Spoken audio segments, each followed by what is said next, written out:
Greetings, everybody. Jess Romero here. So, for this week, I decided to delve into some sources that I thought would be long term applicable towards my dissertation. And so, I gave under the Proquest newspaper uh, site to search for newspaper sources. I put in the United States, Iraq, and Iran, and I did this on purpose in order to glean some important, news clippings and historical sources to go back to the time period of that I was looking for, mainly 1970s into the early to mid 1990s, if you will. And so I found a few. First one was a article from David B. Ottaway from Washington Post Foreign Service, and he writes the headlines is called "Iraq Hardens War, Ames Seeks to Dismember Iran," and in this he talks about how after Saddam unified power to himself um, in 1979 um, by ousting the previous president of Iraq, who was trying to unify Iraq with Syria, which would have made Saddam Hussein, for the most part, ineffective and useless no longer. Um, so Saddam removed President al-Bakr, and became president of Iraq. At this same time frame, in Iran, the Ayatollah came to power with the rise of the commencing of the Iranian Revolution, if you will, which really began with college students, many of them who were Marxists. Not all were Marxists, but many of them were Marxists.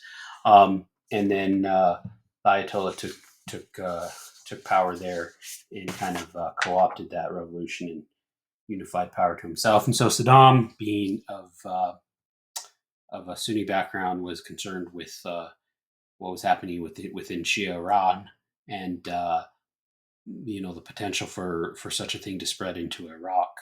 And so that's one of the main reasons, not the only reason, but one of the main reasons why Saddam decided in 1980 to invade Iraq or in Iran. And so this article goes into that initially Saddam and Iraq just wanted to maintain or establish a clear sense of peace and unity between Iraq and Iran, but it quickly escalated, partially because of outside influences, as I'll discuss later, but because, I would say a lot of it was national patriotism on both sides, as well as religious, ideological, entrenched beliefs from either side as well. So that's what this discussed. The next one was how the United States secretly aided Iraq against Iran early in the war. And this one is from Seymour M. Hirsch from the special to the New York Times. And he discusses in great detail the American led decision to give crucial military aid and support in both intelligence as well as weapon systems to Iraq.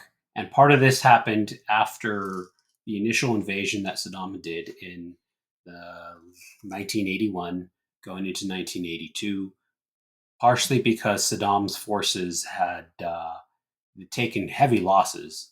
And the reason why they were taking heavy losses was because during this time you had the Iranian Contra, scandal that was going on in the Reagan administration, in which uh, the weapons were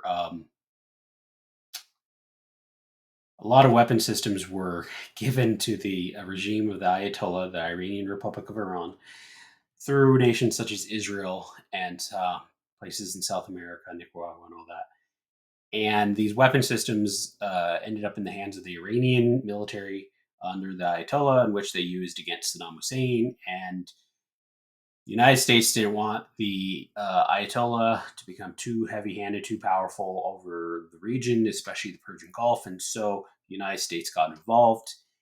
And so through the early part of the 80s and into the 80s, you had the United States essentially arming both sides, both Iraq and Iran, and it became a very complicated, tragic situation in which some estimates put over 1 million Iraqis and 1 million Iranians were killed in this war. So that is that second one. And then the third one I have is from Robert J. McCartney from the Washington Foreign Post Foreign Service, and he talks a little bit more about how the Iraqis asked the United States to help control weapons to Iran. So this is dealing with more about that time frame I was telling you about.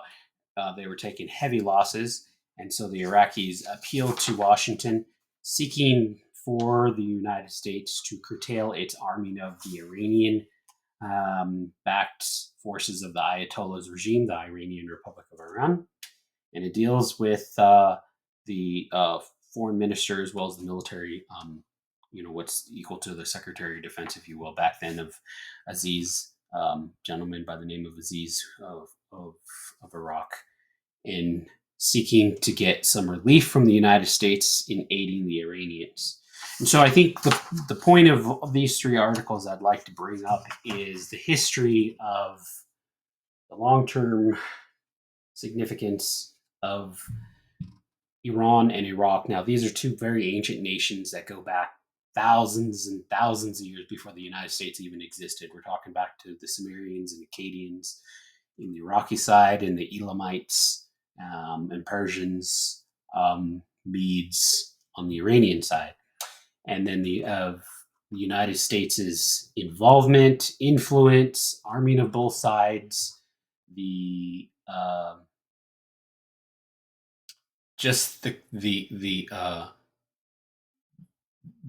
profound difficulty in coming to terms with what is America's historical position and what did we do to contribute towards these crises in the Persian Gulf and the Middle East.